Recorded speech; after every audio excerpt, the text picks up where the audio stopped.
सद्गुरूंची आवश्यकता.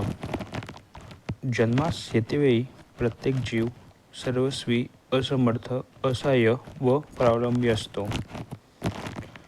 जीवनव्यवहाराचे तसेच तर्कविचारांचे ज्ञान व कौशल्य तो हळूहळू अनेक व्यक्ती व अनुभव यापासून गोळा करीत असतो व त्यानुसार आपली आचार विचारसरणी बनवित असतो. म्हणजेच तो जन्मभर गुरु करीतच असतो. माणूस म्हणजे शरीर अधिक मन अधिक आत्मा होय. शरीर आणि मन यांचे कल्याण करून घेण्याचा मार्ग दाखवणे हे विज्ञानाचे काम आहे, तर आत्म्याचे कल्याण करून घेण्याचा मार्ग दाखवणे हे अध्यात्मशास्त्राचे काम आहे. अध्यात्मशास्त्र असे सांगते की आज आपण अज्ञानाच्या कक्षेत वावरतो आहोत. हे स्थूलांचे व दृश्यांचे क्षेत्र आहे. आत्मा ज्ञानाच्या कक्षेत वावरतो ते सूक्ष्माच्या अदृश्याचे व अंतरिंद्रियाचे क्षेत्र असते. अज्ञानाच्या क्षेत्रातले नियम, दृष्टिकोन आणि उपाय अतींद्रिय ज्ञानाच्या क्षेत्रात लटके पडतात. म्हणून पारमार्थिक कल्याण साधण्यासाठी माणसाला मार्गदर्शनाची विशेष जरूर लागते आणि स्वानुभवी, साक्षात्कारी आणि निरपेक्ष अशा व्यक्तीकडूनच म्हणजे सद्गुरूकडूनच हे मार्गदर्शन मिळू शकते. याच कारणास्तव सर्व संतांनी सद्गुरूंचे महात्म्य व आवश्यकता एकमुखाने प्रतिपादन केली आहे. स्वरूपप्राप्तीचा मार्ग अंतरीचा व सूक्ष्म आहे. परमार्थाचे मार्गदर्शन करणारा पुरुष स्वतः ज्ञानी असला पाहिजे. आत्मदर्शन घडलेला पाहिजे. असे पुरुष देहात असताना देखील देहातील अवस्थेतच असतात, देहाच्या बाहेरच राहतात. तेव्हाही त्याचप्रमाणे देहत्याग केल्यावर ते सत्तारूपाने असतात. त्यांचा हा सत्तारूपाने वास त्यांच्या समाधिस्थानात परिसरात विशेष प्रकर्षाने असतो. अशा ठिकाणी त्यांना अनन्यतेने शरण गेले आणि मनाने सर्वस्वी त्यांचे होऊन राहिले तर ते आपल्याला साधनात निश्चित सहाय्य करून आपली प्रगती घडवून आणतात. अनुग्रहाचा खरा अर्थ. सद्गुरूंचा अनुग्रह याचा अर्थ त्यांनी आपला स्वीकार करणे, आपल्याला आश्रय व आधार देणे. अनुग्रह हा एक प्रकारचा शक्तिपातच होय. म्हणजे सद्गुरू आपली शक्ती किंवा प्रेरणा शिष्यात घालून त्याला साधनात पुढे पुढे नेतात. सद्गुरू हा सर्वज्ञ, सर्वसाक्षी, सर्वव्यापक आणि सर्व शक्तिमान असल्या कारणाने अनुग्रहित शिष्य कोठेही असला तरी सद्गुरूपासूनच निघालेल्या कृपाशक्तीचा सूक्ष्म प्रवाह त्याच्यापर्यंत पोहोचतोच आणि त्याच्याभोवती रक्षणात्मक वलय निर्माण करून त्याला साधनेमध्ये सारखी मदत करतो. परिणामी साधनी जीवनाचा अहंकार म्हणजेच देहबुद्धी क्षीण होत जाऊन त्याची साधना फलरूप होत जाते. वास्तविक सत्तारूपाने असणारा सत्पुरुष आपण त्याला शरण गेल्यावर आपल्या पाठीशी उभा राहतो. हे जसे खरे तसेच आपणही आपल्या मनाने त्याला अनंतेने चिकटणे जरूर आहे. अनेक मते, अनेक मार्ग, अनेक सद्गुरू या अनेकत्वाचा निराश करून एक गुरु व एक साधन यांना घट्ट धरावे, मन निश्चित व निश्चिंत करावे व साधना एके ठिकाणी केंद्रित करावी. सद्गुरूकडूनच नाम घेतल्याने मी त्यांचा आहे अशी भावना होऊन आपल्याला आधार प्राप्त होतो. अनुग्रह जन्मात एकदाच एका सद्गुरूकडून घ्यायचा असतो व त्याच्याशी पतिव्रतेप्रमाणे अजन्म एकनिष्ठ राहायचे असते.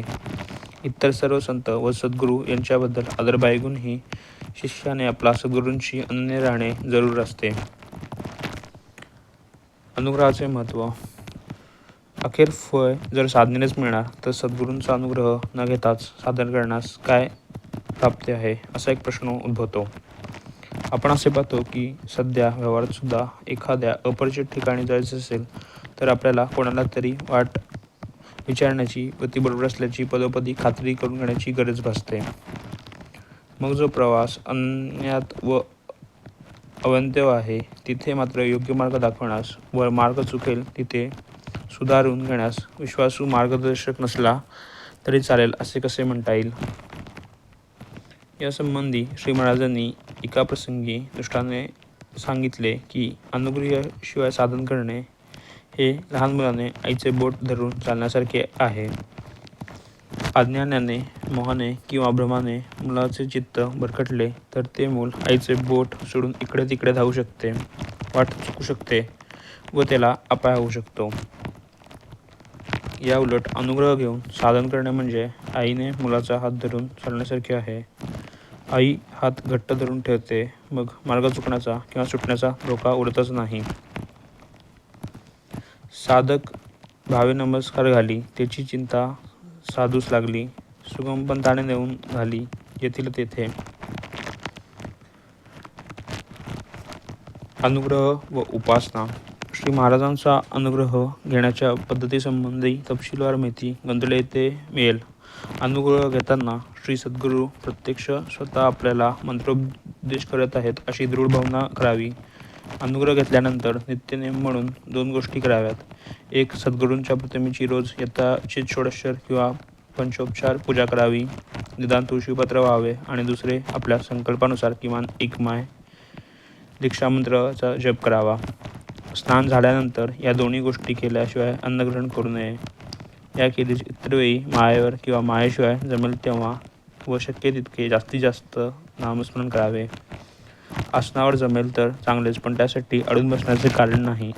शरीराला अवस्थाव ताण न पडेल अशी कोणतीही अवस्था चालेल. नामस्मरण मनापासून अखंडपणे व्हावे, ध्येय ठेवावे.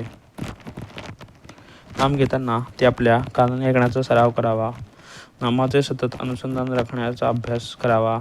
मायेवर जप करताना मंत्रांचा एकदा उच्चार झाला की 1 मणी आपल्याकडे ओढावा. मात्र अंगठ्यालगतचे बोट आणि मणी ओढण्यास वापरू नये.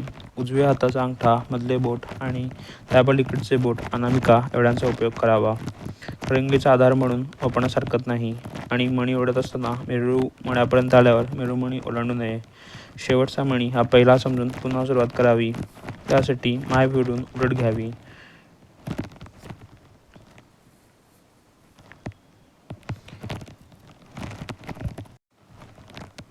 नामासाठीच नाम घ्यावे. मी नाम घेतो याचा सुद्धा साधकाला अहंकार होऊ शकतो आणि अहंकार केव्हाही घातकच. म्हणून नाम मी घेत आहे अशी कर्तेपणाची भावना न ठेवता श्री सद्गुरूच त्या माझ्याकडून घेवीत आहेत अशी कृतज्ञतेची अनन्यसाधारण शरणगतीची भावना ठेवावी.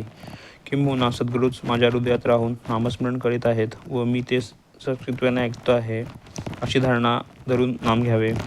सद्गुरू राम व नाम तिन्ही एकच आहेत अशी निश्चय श्रद्धा राखावी. रोज शक्यतो ठराविक स्थळी व ठराविक वेळेवर श्री सद्गुरूंची मानसपूजा करण्यापासून फार लाभ होतो. श्री सद्गुरू प्रत्यक्ष देहाने व प्रसन्न चित्ताने आपली मानसपूजा घेण्यास आले आहेत अशी कल्पना करून त्यांची षोडशोपचार व पंचोपचार पूजा मनानेच करावी. सर्व उपचार अत्यंत उत्कृष्ट करावेत व प्रेमादराने मनपूर्वक अर्पण करावेत. शेवटी त्यांना आपली सर्व सुखदुःखे निवेदन करून प्रार्थना करावी. त्यांचा शेष प्रसाद ग्रहण करावा व तो आपल्या हृदयात विश्रांती घेत आहेत व आपल्या मस्तकावर त्यांनी वरदहस्त ठेवला आहे अशा आनंदाच्या व समानाच्या भावनेत पूजा संपवावी. अनुग्रहित व्यक्तीने वर्षातून निदान एकदा तरी श्री सद्गुरू स्थानाचे दर्शन घेण्यास प्रघात ठेवावा. साधकाने सांभाळण्याची पथ्ये. परद्रव्य, परस्त्री व परनिंदा कटाक्षाने टाळणे. नीती, सदाचार व कर्तव्य यांचे काटेकोरपणे पालन करणे. घरीदारी सर्वांशी प्रेमाने वागण्याचा मनपूर्वक व जागृतीने प्रयत्न करणे. फळाची अपेक्षा व आसक्ती न बाळगता व्यवहारात उचित प्रयत्न करणे. अहंभाव टाकून कोणत्याही गोष्टीचे कर्तेपण आपल्याकडे न घेता श्री सद्गुरूंकडूनच सर्व कर्ते करीत आहेत, त्यांच्या इच्छेने व सत्तेनेच प्रत्येक घटना घडत आहे व म्हणून मी माझ्या अंतिम कल्याणाचीच असणार आहे असे मानण्याचा अभ्यास करणे व ती आपल्या मनोयोगी असो वा नसो चिंतात अखंड समाधान राखणे या सर्व गोष्टी साधकाने कडक पथ्य म्हणून सांभाळाव्यात. श्री सद्गुरूंना आवडेल असे वागणे हीच नीती होय. जे नीतिधर्माला मान्य आहे, जे व्यवहारास योग्य आहे, जे सज्जनास पसंत आहे तेच सद्गुरूंना आवडते. म्हणून अत्यंत नीतीने वागावे. धर्म शक्य तितका पाळावा आणि सतत नाम घ्यावे, म्हणजे साधकाला योग्य असे जीवन घडवले जाते. आपल्या वासना व विकार क्षीण करण्याचा प्रयत्न करीत असावे. ज्याच्या योगाने आपल्या गुरुला किंवा उपासनेला कमीपणा येईल असा आचार, उच्चार किंवा विचार करू नये. या संबंधात श्री महाराजांचे पुढील बोल ध्यानात ठेवण्यासारखे आहेत. श्रीमंत आईबाबाच्या पोटी आलेल्या मुलाला जसे पैसे मिळण्याचे कष्ट नसतात, त्याचप्रमाणे माझ्या माणसाने कष्टाने साधन करू नये. नामा वाचून वेळ वाया घालू नये. इतके सांभाळावे, मग ते वैराग्य आणि विवेक वगैरे सारे मी पाहून घेईन. ते केव्हा येईल जाईल याचा पत्ताही लागणार नाही. नीतिधर्माचे आचरण, कर्तव्याचे पालन आणि त्यांचे भगवंताचे अखंड स्मरण एवढे आपण सांभाळावे, तर बाकीचे श्री महाराज पाहून घेतील. आपण काळजी करण्याचे कारण नाही. प्रपंचात कर्तव्य पालन, वृत्तीचा संयम करण्याचा यथाशक्ती अभ्यास, नामाचा अखंड सहवास व सद्गुरूंशी अनन्य शरणगतीने राखणे हेच परमेश्वर प्राप्तीचे आणि शाश्वत समाधानाचे सुलभ आणि खात्रीचे एकमेव साधन होय. श्रीराम जय राम, जय जय राम.